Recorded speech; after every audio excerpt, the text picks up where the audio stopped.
The little girl and the candlelight. Ethan hadn't been on a date in years. After losing his fiancée, Grace, in a car accident 5 years ago, he had shut himself off from love.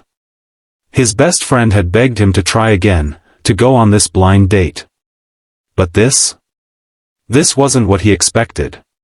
He looked around, confused. "Sweetheart, where's your mom?" he asked gently.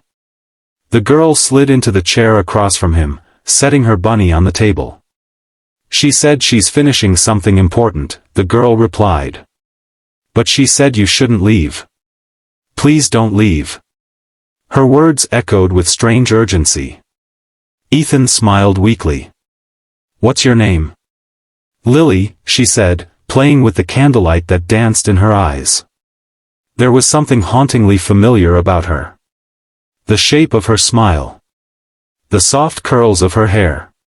But Ethan brushed the thought aside. Maybe he was imagining things. Minutes turned into an hour. Still, no one came. The restaurant emptied, leaving only the sound of rain tapping on glass. Ethan finally said, "Lily, it's really late. Are you sure your mom's okay?" Lily's eyes shimmered. "She told me you'd say that. She told me to tell you she's sorry for leaving without goodbye." Ethan froze. "What did you say?" "She said you'd understand." But he didn't. Not yet. As the waiter passed, Ethan asked him, "Do you know where this little girl came from?" The waiter frowned. "Sir, she just appeared. I thought she was with you." The power flickered. The lights dimmed for a split second. And when they came back on, Lily was gone. Only the stuffed bunny remained. Inside the bunny's paw, Ethan found a folded note. It read, "Go to Willow Park. She's waiting." His hands trembled. Willow Park, that was where he'd proposed to Grace. Heart pounding, Ethan grabbed his coat and ran into the storm. The secret at Willow Park. The rain had softened into mist when Ethan arrived at Willow Park. The old oak tree stood there, just as it had 5 years ago, the same place he had last seen Grace alive. Under the tree stood a figure, holding an umbrella. He stepped closer. And when she turned, Ethan's world stopped. It was Grace. She looked older, her eyes deeper with sorrow, but it was her. "Grace," he whispered, trembling. "It can't be. You died." Tears streamed down her face. "I almost did," she said. "That night, I was in a coma.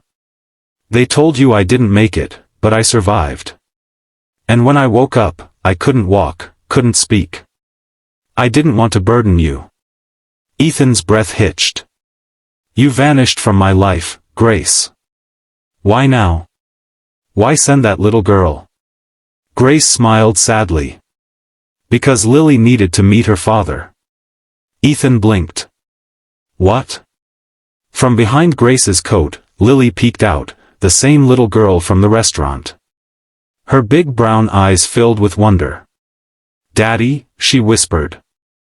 Ethan's knees went weak. His tears mixed with the rain as he knelt down. He pulled her into his arms, holding her like something precious he never knew he'd lost. Grace knelt beside them. "I was pregnant when the accident happened," she said softly. "When I woke up, I found out I had Lily. I wanted to find the right way to tell you. But I was scared. So I sent her first, to see if your heart was still open." Ethan laughed through his tears, his heart shattering and healing all at once. "You think I wouldn't love her? Grace, she's perfect." Grace smiled. "Then maybe it's time we start again, as a family." As dawn broke over Willow Park, Ethan held his daughter in his arms, Grace beside him. The rain cleared, sunlight breaking through the clouds like forgiveness itself. The candle at that empty restaurant table had burned out. But in Ethan's heart, something new had begun to glow again. A second chance. A lost love reborn. A father finally finding what he didn't know he'd lost. Sometimes, love doesn't come when we expect it. Sometimes, it returns when we thought it was gone forever. Because even when the table seems empty, the universe might still have someone walking toward you, carrying a message that can change your life forever. Sparkles, if this story touched your heart, don't forget to like this video and subscribe to The Kindness Chronicles.